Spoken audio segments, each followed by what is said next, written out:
please just declare it.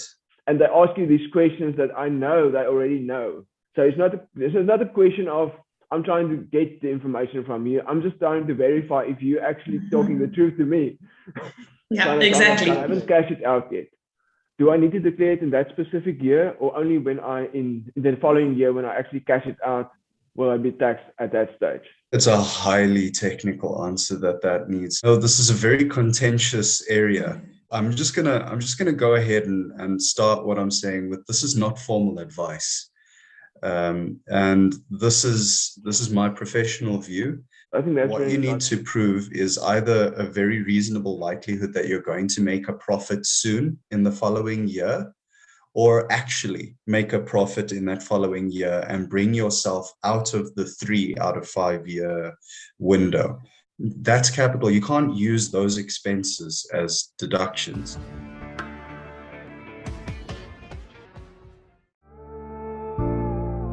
Tax. Right, so I think as an opener, as a real icebreaker, you see on a lot of social media, you see all these posts of non-regulated, SARS can't pick me up. So I think in the new, I'm going to ask this question, but kind of what would you suggest to any person dealing in crypto? Will SARS pick them up? Is the risk on them that they will get audited and that SARS can actually find their transactions? My answer is please just declare it. SARS is 100% focused on this area. They know how much is invested by South Africans in crypto assets, cryptocurrency, crypto assets, same thing. And they're getting sharper. I mean, we're seeing audits come all over the place. Just this year, I recently saw an over 10 million rand audit, penalties of 125% being levied. They're very much focused on this, and what they see is a lot of these misconceptions from taxpayers. Firstly, it's not taxable until I've withdrawn it, which is wrong. It doesn't involve money. Wrong.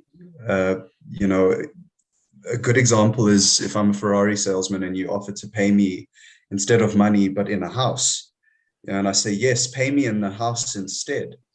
I haven't found the ultimate tax loophole. That house still has a monetary value, and SARS can audit from any direction.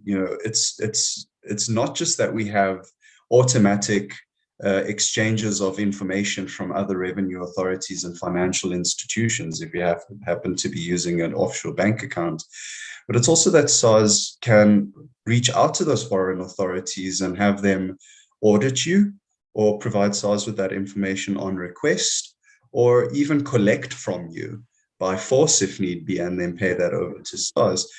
We recently saw this audit exercise take place on SARS request from the Irish Revenue Commissioners with Airbnb. South African Airbnb owners renting out the property. SARS reached out to Ireland. Ireland reached out to Airbnb. The information went the one way and then to SARS, and they got notified. It's also lifestyle audits that SARS can use. If you're somebody who's vocal on social media about your trades, that is, funnily enough, very much picked up. We've seen it time and time again. And another avenue, something that made the news last year, is SARS can also reach out to the platforms themselves. It reached out to all of at least the 12 major platforms in South Africa and obtain taxpayer information directly from there. If you're somebody who's had crypto in South Africa, the chances are SARS already knows about you. Not to say that they're going to see every non-compliant taxpayer as an issue. Sometimes it's not worth the collection effort, but 100% loading you on their risk engine. And then there's the last aspect of this, which is a fishing expedition, almost. You could think of it as, if you really wanted to, and this is something that has happened. You don't make any disclosure of crypto in your tax return. Well, SARS may still ask you about your crypto. They've done this at least, I've seen it a handful of times personally, and I've seen it written about many other times, where they ask you, why do you have crypto? And you think to yourself, but I haven't put crypto in my returns. Yeah, they're asking just in case, they've caught you. Again, it's that analogy. But if you lie, or if you lie by omission, you don't say anything at all, those are criminal offenses. And if you're found wanting, if you're found to have actually not just had crypto, but inadvertently had a liability, you are guilty of a criminal offense. And the question is then whether SARS is going to refer you to the NPA. And the point here is not to scare anybody. The point is just to elaborate on what's happening. A lot of people think that SARS can't find them in crypto, but the thing is, it's more exposed than ever before. I think you've touched so many important points there. I try to obviously rewatch again and just kind of recollect it as well. But I've resonated with so many of the points that you made in our practice as well that we see. Something like, I mean, you know, probably as well, but like property also get audited a lot. And they ask you these questions that I know they already know. So this is not a question of, I'm trying to get the information from you. I'm just trying to verify if you're actually talking the truth to me. Yeah, exactly. Kind of thing. So it's, I mean, they can push a button and they can pretty much get anything these days. I mean, that's it. It's actually so easy. So yeah, I think I agree with you. I mean, it was more a question of getting the answer from you, but it's really, I think it's really important to rather declare and rather get the best advice and declare it properly, and save tax by declaring it properly than not declaring it and creating a criminal case for yourself. Well, it's actually very amusing. Just off your point, Jasper, you're 100% correct. They already know. Sometimes when they're auditing you, and the difference between a verification and an audit, you know when you're being audited, right? So when they audit you, they tell you, sometimes we already know. But the amusing thing is they ask you if you can use the voluntary disclosure program for amnesty. So if you should have disclosed something and you didn't, you can VDP. Yeah. The problem is once SARS has notified you that they're looking at you, that VDP is no longer voluntary, so they're rejected anyway, and now they have all of your information. Yeah. It's crazy. So yeah, I think it's rather be careful, rather declare and make sure that you can rather declare and make sure you declare as and deduct as much as you can than not declare. Right, you mentioned about cash out and not cash out remains taxable. So let's say let's create the 10,000 Rand example. 10,000 Rand, I bought some crypto in there and it grew to something like 20,000 Rand worth of crypto. I haven't cashed it out yet. Do I need to declare it in that specific year, or only when in the following year when I actually cash it out, will I be taxed at that stage? Very, very good question for clarification here. So you don't get taxed on cash out, but you also don't get taxed on your assets simply increasing in value. There's a sweet spot here. So let me explain. In your example, it's simply grown in value. There's no tax there. You know, there has to be something that happens for tax to arise for that year. If you were to sell that crypto or a portion of it, if you were to swap any of it for another crypto, including stable coins, or any other assets or goods, services, you know, then that's what will create a tax liability. You're earning crypto through interest, staking, whatever it may be. You know, if you're earning interest on a loan, the crypto loan that you've given, these are all taxable events. But simply having the crypto, that's not a taxable event. You know, it can go up, it can go down in value. It almost certainly will. But you only think of the tax when there's been some kind of transaction that's taken place in the year.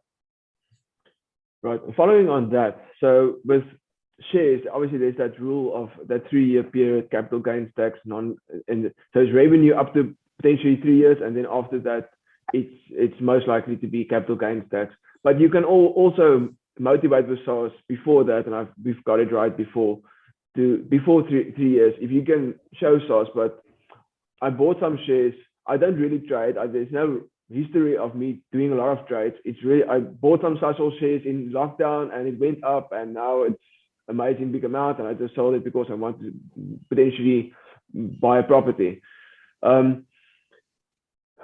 Is that the same criteria with crypto, or is there some other criteria that you need to look out for? It's a highly technical answer that needs. So I'm going to do my best to not put the audience to sleep. So this hits the issue of, is it capital or is it revenue? And an amount is generally one of these two. Now, the difference is here, if it's capital, then the tax on it is maximum 18% for an individual. If it's revenue, then the tax on it is maximum 45% for an individual. So naturally, everybody wants their crypto to be seen as capital. But the thing is, capital is reserved for your more passive, longer-term investments. The 3-year rule that you mentioned is only for shares, not for crypto, which a lot of people still get wrong. But, you can't only look at how long you're holding something. I could have trading stock on a shelf for a very long time before it gets sold. Doesn't mean that it's not trading stock. It doesn't mean that I haven't been trying to sell it, or I haven't intended to sell it the whole time. So the first thing SARS is going to look at is, are you trading in these cryptos? Or are you simply waiting for it to increase in value and maybe sell it or use it for something useful or make other money out of it? Use it to stake it, to earn other crypto from it. It's a very gray area. You need a very sharp advisor to make that determination. An experienced accountant or a knowledgeable tax attorney will be able to assist you there, but it's not something you should take chances with. You can absolutely get it right with SARS as long as you motivate correctly.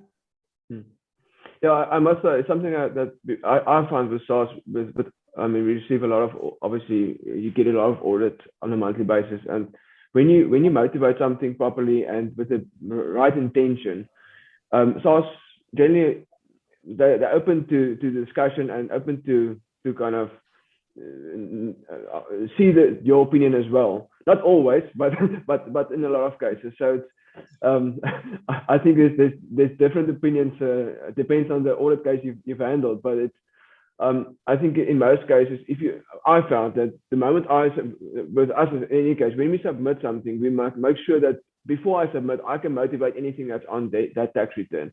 And I think at least if you have in your heart the correct motivation for that declaration, that's already, I mean, especially with this, and not in my heart, I feel I stole something, but it feels good to me. But it's like really the intent of this case is I just merely hold one set of shares and one set of cryptocurrency.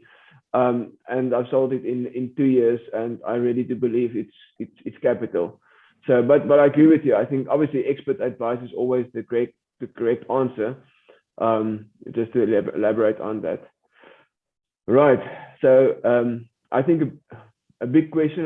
If you don't want to answer me directly, you just say cut. But so you also see something also say on social media with cryptocurrency. Obviously, when you want to transfer money from South Africa to a foreign country, you need the Reserve Bank approval and all those kind of things. But I think there might be a lot of transactions going through a cryptocurrency exchange to another country that's never gets approved or never been seen by any Reserve Bank or anybody. So what is your view on that and opinion on that? This is a very contentious area. So, I'm just gonna go ahead and start what I'm saying with, this is not formal advice. And this is my professional view, but it is a contentious area. So you're probably going to see other views out there. Now, crypto is not currently regulated specifically from an exchange control perspective. So, starting from outbound financial flows, sending money out of South Africa or the common monetary area, Southern African common monetary area for crypto. Let's say I want to send money to Germany to buy crypto on exchange that side. That's fine. As long as I'm within my single discretionary allowance of 1 million rand per calendar year, that's okay. I can use that for whatever I want, as long as it's legal. If I want to send more than 1 million rand out of South Africa for that year, then I need to apply to the Reserve Bank for a foreign investment or foreign capital allowance, or FIA or FCA, which then allows me to send up to 10 million out. Now, if you're an individual, it's relatively uncomplex. As long as you can prove the source of your funds and you're compliant, including tax compliant, then you can send that money out. For a company, it's more complicated. A company will require SARB approval, and I mean we did a request 3 years ago, and it just wasn't forthcoming, and it hasn't been forthcoming. So SARB is not approving companies to invest in crypto from abroad.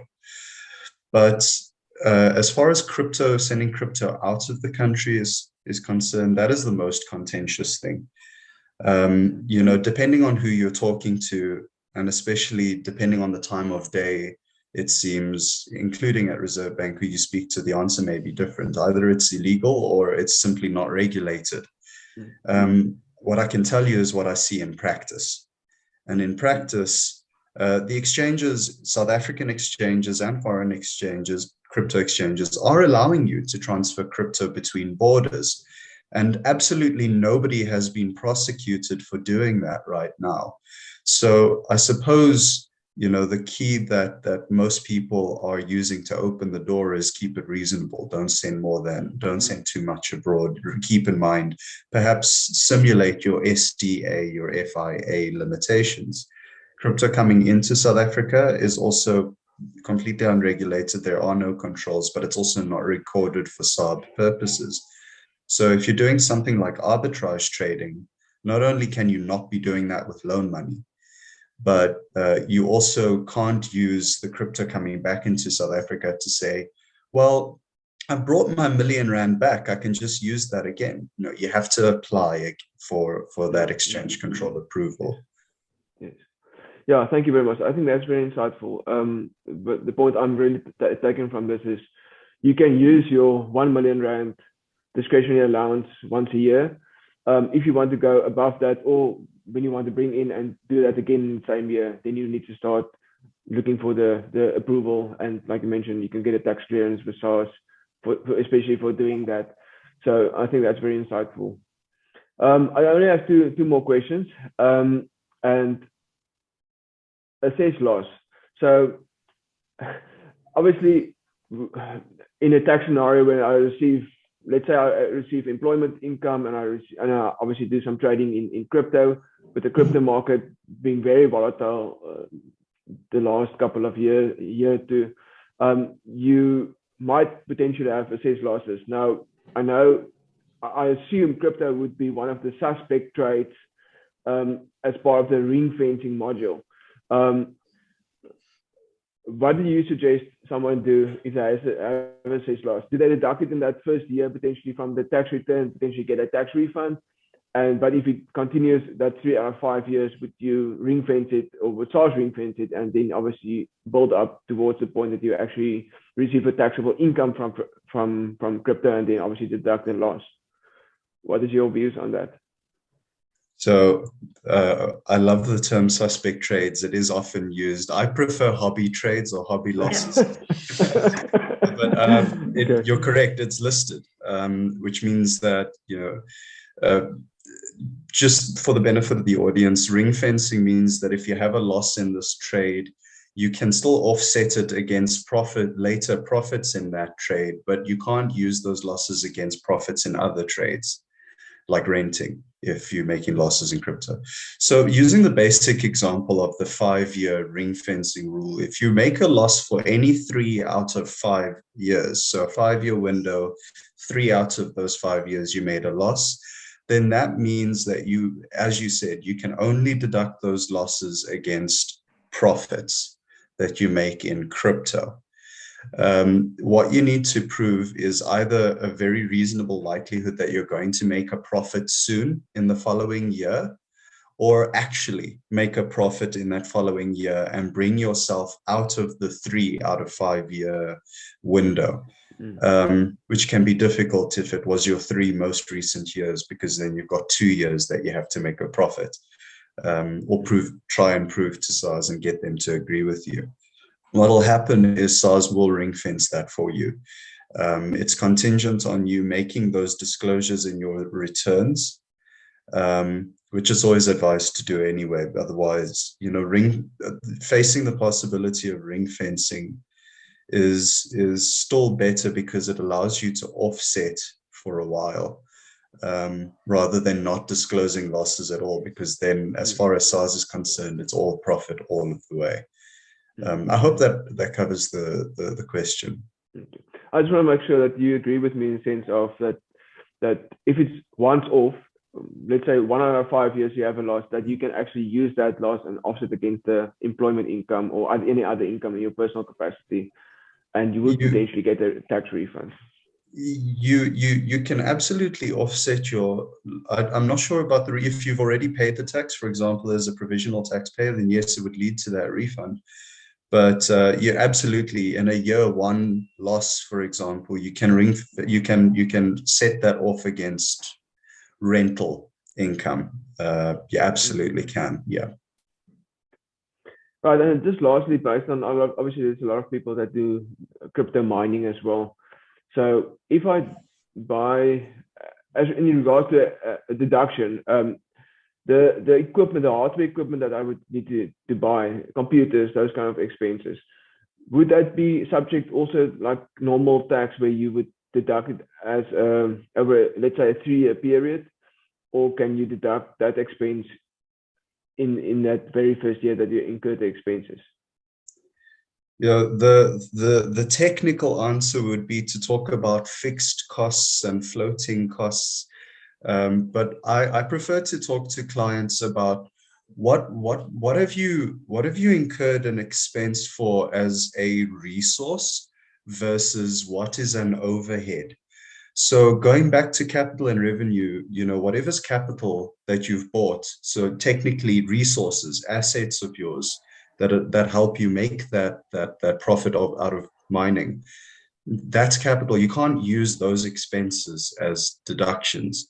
Your computer, your rig overall, any resources that you purchase that allow you to mine, that you cannot deduct. Those expenses you can't use. What you can use, however, is data, electricity. You use a certain portion of your home for it, great. The cleaning costs for that. These overheads, these more regular expenses, these are things that you can deduct from your earnings. I think that's all my answers, all my questions. Brilliant. It was a really fun morning with you guys. Thank you for all your amazing, insightful answers. I really appreciate that. Thanks for having us on, Jasper. It's been an absolute pleasure. I think for everybody watching, I see there is some questions, but just before I go to that, for anybody watching, I always arrange a quick free Zoom call with either Victoria or Thomas regarding a specific subject. So if there's anything that you need to declare, need to do, and need to discuss, financial immigration, crypto, please be in contact with me and I will arrange a Zoom call for us. With them, I'll turn it on for a consultation. But thank you, and thank you very much for everything that you do for our practice as well and for our clients. I just want to quickly see if I get to just say the great discussion, very informative. Thank you very much. I've never done any crypto returns before and want to be compliant. What would I need? Good question. Tom, go. Yeah, sure. I mean, you're going to want to have somebody to assist you. You do have certain crypto calculation tools out there, but none of them actually speak to South African law. So you're going to want an accountant who knows crypto, preferably, to have a look at it for you as well. What you'll need, on every crypto platform, they make available their metadata on your transactions, CSV, like Excel spreadsheet documents. You can pull those. It's almost like an account statement for crypto.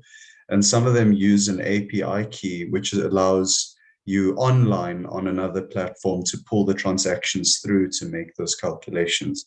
So have a chat with somebody who knows crypto tax. They'll talk you through it, telling you what you need and what your options are to find your tax number. That shouldn't cost you anything. Yeah. Great. Thank you very much.